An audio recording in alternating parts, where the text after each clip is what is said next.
Hello everybody, welcome to my channel. I'm back here in the beautiful woods behind where I live, and it's just so pretty back here. I just wanted to be out here in nature and read the word to you. So today is September 18th, and we're in Nehemiah 3, 1 through 32, 445 BC, rebuilding the wall of Jerusalem. Then Elishibab, the high priest, and the other priests started to rebuild at the sheep gate. They dedicated it and set up its doors, building the wall as far as the Tower of the 100, which they dedicated in the Tower of Hanel. People from the town of Jericho worked next to them, and beyond them was Zechor, son of Imri. The fish gate was built by the sons of Hanaseth.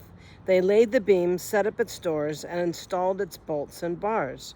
Miramoth, son of Uriah, the grandson of Hazak, repaired the next section of wall. Beside him were Melisham, son of Baruchah and grandson of Meshibbazel, and then Zadok, son of Bana. Next were the people of Tekoa, though their leaders refused to work with the construction supervisors. The old city gate was repaired by Jehoiada, son of Paseah, and Meshullam, son of Bosidiah. They laid the beam, set up its doors, and installed its bolts and bars. Next to them were Meliatoth from Gibeon, Jadon from Maranoth, and people from Gibeon and people from Mizpah, the headquarters of the governor of the province west of the Euphrates River. Next was Uzziel, son of Hariah, a goldsmith by trade, who also worked on the wall. Beyond him was Hananiah, a manufacturer of perfumes. They left out a section of Jerusalem as they built the broad wall. Raphiah, son of Hur, the leader of half the district of Jerusalem, was next to them on the wall. Next, Jehoiada, son of Haramoth, repaired the wall across from his own house, and next to him was Hattush, son of Hashanabniah. Then came Malijah, son of Harim, and Hashub, son of Pahuth Moab, who repaired another section of the wall and the Tower of the Ovens. Shalem, son of Hashiath, and his daughters repaired the next section. He was the leader of the other half of the district of Jerusalem. The valley gate was repaired by the people from Zaneah, led by Hanan, and they set up its doors and installed its bolts and bars. They also repaired 1,500 feet of wall to the dung gate. Wow. I don't know about y'all, but I don't want to be working on the dung gate. I hope those people got paid pretty well for that. The dung gate was repaired by Malijah, son of Rechab, the leader of the Beth Harkram district. He rebuilt it, set up its doors, and installed its bolts and bars. The foundation gate was repaired by Shalom, son of Kohezeth, the leader of the Mizpah district. He rebuilt it, roofed it, set up its doors, and installed its bolts and bars. Then he repaired the wall of the pool of Siloam near the king's garden, and he rebuilt the wall as far as the stairs that descend from the city of David. Next to him was Nehemiah, son of Azbuk, the leader of half the district of Beth Zur. He rebuilt the wall from a place across from the tombs of David's family as far as the water reservoir and the house of the warriors. Next to him, repairs were made by the group of Levites working under the supervision of Rahab, son of Bani. Then came Hashbiah, the leader of half the district of Keilah, who supervised the building of the wall on behalf of his own district.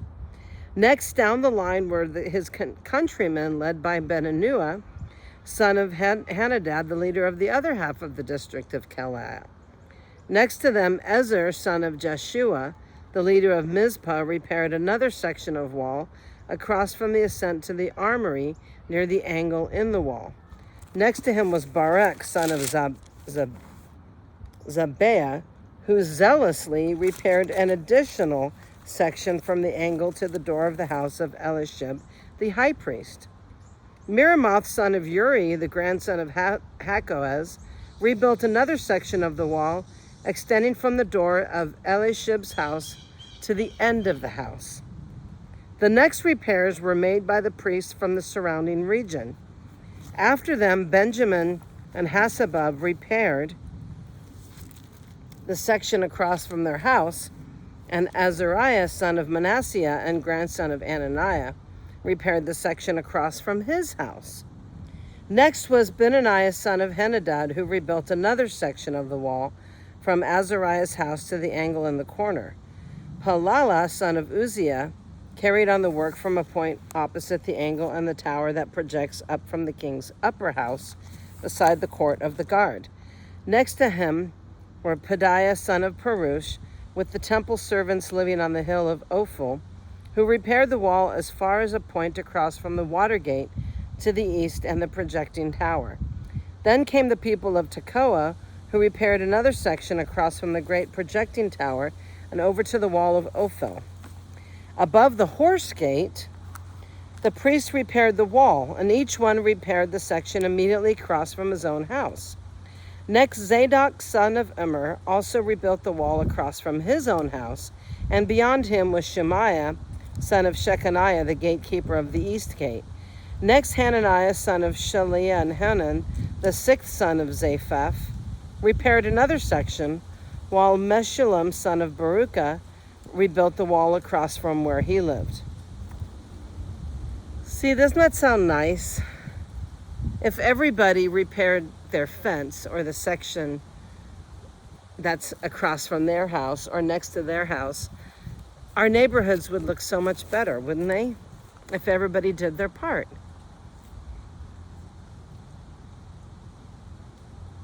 Malachijah, one of the goldsmiths, repaired the wall as far as the housing for the temple servants and merchants across from the inspection gate. Then he continued as far as the upper room at the corner.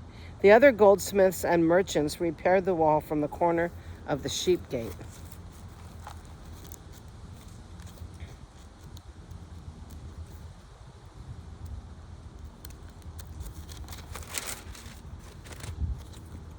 Enemies oppose the rebuilding. How many times have people wanted to rebuild a wall and people opposed it? Think about that. Let's hear what this has to say. Nehemiah 4:1-23, 445 BC. Hanbalat was very angry when he learned that they were rebuilding the wall. He flew into a rage and mocked the Jews, saying in front of his friends and the Samaritan army officers, "What does this bunch of poor, feeble Jews think they're doing? Do they think they can build the wall in a single day just by offering a few sacrifices? Do they actually think that they can make something of stones from a rubbish heap and charred ones at that?" Tobiah the Ammonite, who was standing beside him, remarked, "That stone wall would collapse if even a fox walks along the top of it." Then I prayed, "Well, hear us, O God, for we are being mocked. May their scoffing fall back on their own heads, and may they themselves become captives in a foreign land. Do not ignore their guilt. Do not blot out their sins, for they have provoked you to anger here in front of the builders." At last the wall was completed to half its height around the entire city, for the people had worked with enthusiasm.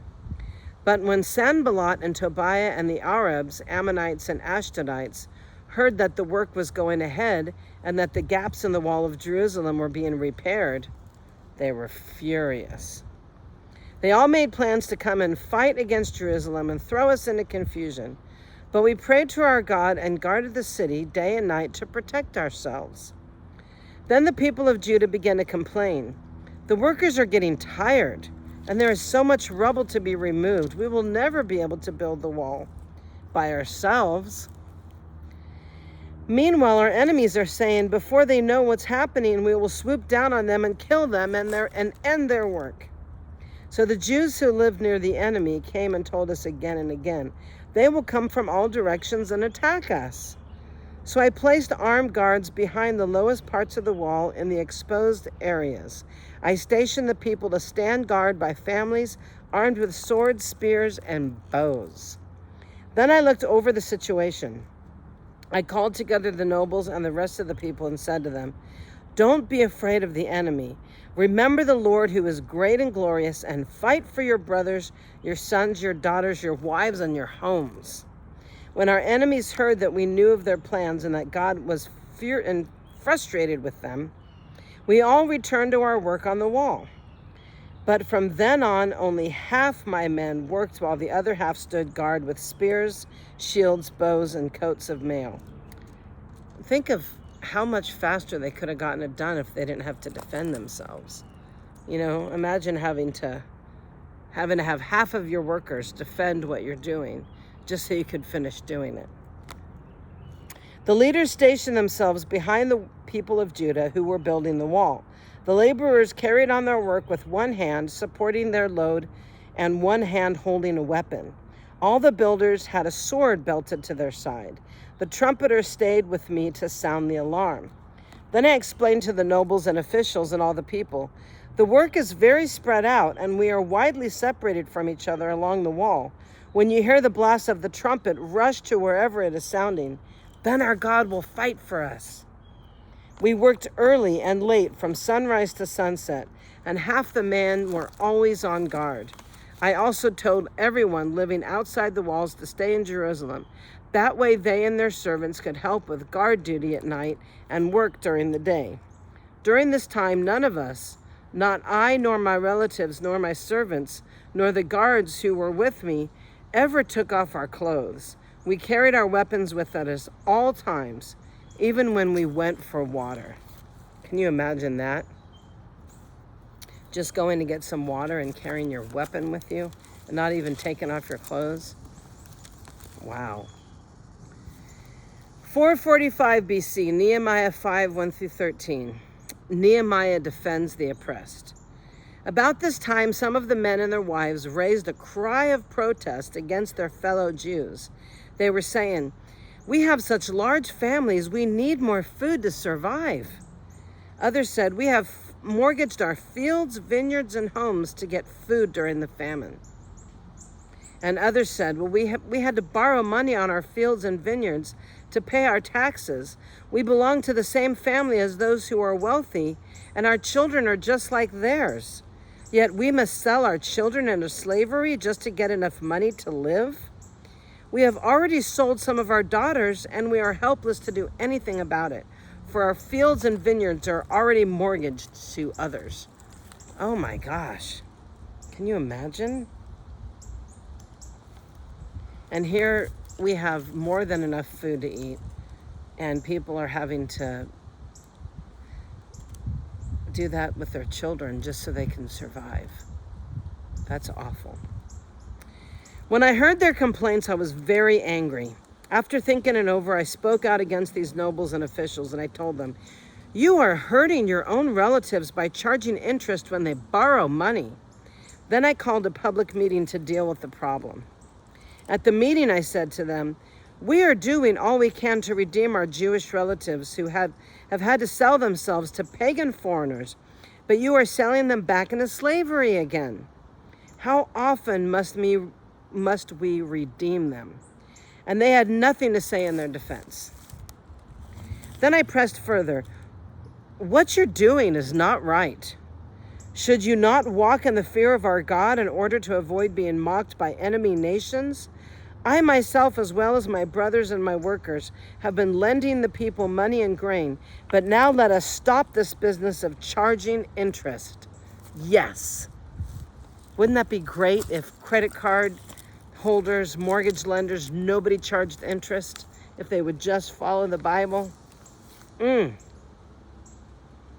Yes, let us stop this business of charging interest. You must restore their fields, vineyards, olive groves, and homes to them this very day, and repay the interest that you charged when you lent them money, grain, new wine, and olive oil. They replied, "Well, we will give back everything and demand nothing from the people. We'll do as you say." Oh, wouldn't you love to call up your credit card companies and tell them this? And tell them, in Nehemiah, it says this, you are not doing right. And have them say, "Yes, we'll give you back your interest." Oh, man. Then I called the priests and made the nobles and officials swear to do what they had promised. I shook out the folds of my robe and I said, if you fail to keep your promise, may God shake you like this from your homes and from your property. The whole assembly responded, Amen, and they praised the Lord. And the people did as they had promised. Nehemiah 6, 1 through 14, 445 BC. Continued opposition to rebuilding. Sanballat, Tobiah, Geshem, and Arab, the rest of our enemies, found out that I had finished rebuilding the wall and that no gaps remained, though we had not set up the doors and the gates. So Sanballat and Geshem sent a message asking me to meet at one of the villages in the plain of Ono. But I realized that they were plotting to harm me. So I replied by sending this message to them. I am engaged in a great work, so I can't come. Why should I stop working to come and meet with you? 4 times they sent the same message, and each time I gave the same reply.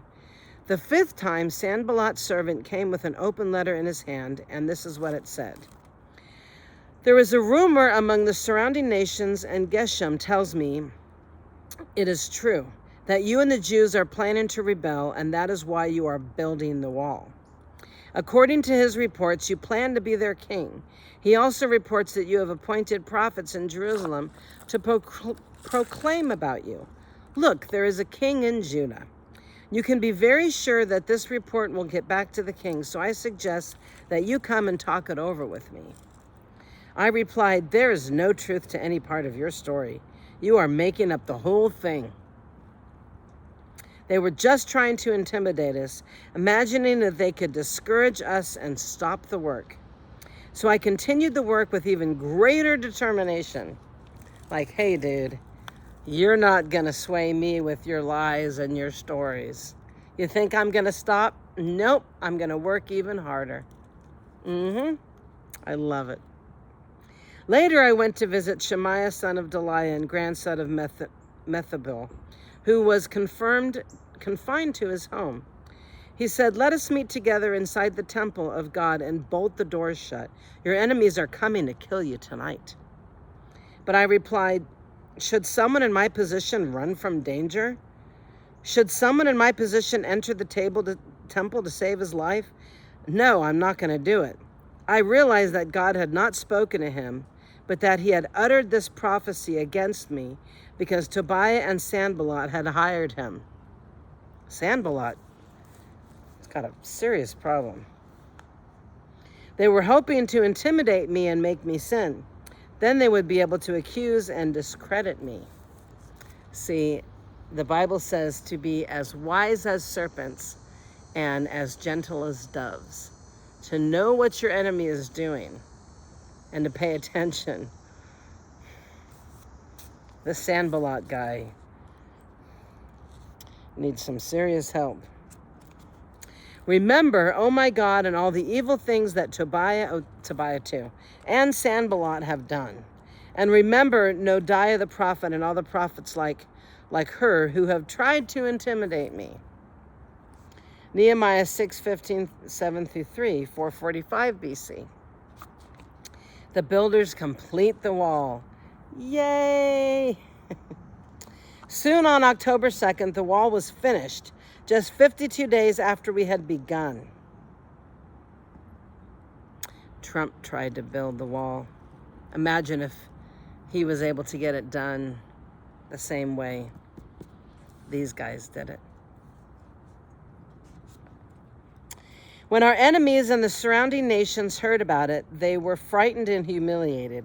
They realized this work had been done with the help of our God. During those 52 days, many letters went back and forth between Tobiah and the nobles of Judah. For many in Judah had sworn allegiance to him, because his father-in-law was Shechaniah, son of Ara, and his son Jehonadab was married to the daughter of Meshullam, son of Berekah. They kept telling me about Tobiah's good deeds, and then they told him everything I said. And Tobiah kept sending threatening letters to intimidate me. After the wall was finished and I had set up the doors and the gates, the gatekeepers, singers, and Levites were appointed. I gave the responsibility of governing Jerusalem to my brother Hananiah, along with Hananiah, the commander of the fortress, for he was a faithful man who feared God more than most. I said to them, "Do not leave the gates open during the hottest part of the day. And even while the gatekeepers were on duty, have them shut and bar the doors. Appoint the residents of Jerusalem to act as guards and everyone on a regular watch. Some will serve at the sentry posts and some in front of their own homes." Wow. People should refer to Nehemiah when it comes to securing and building walls. Anyhow, that's it for today. So thank you for joining me, and may you have a blessed and wonderful, happy day.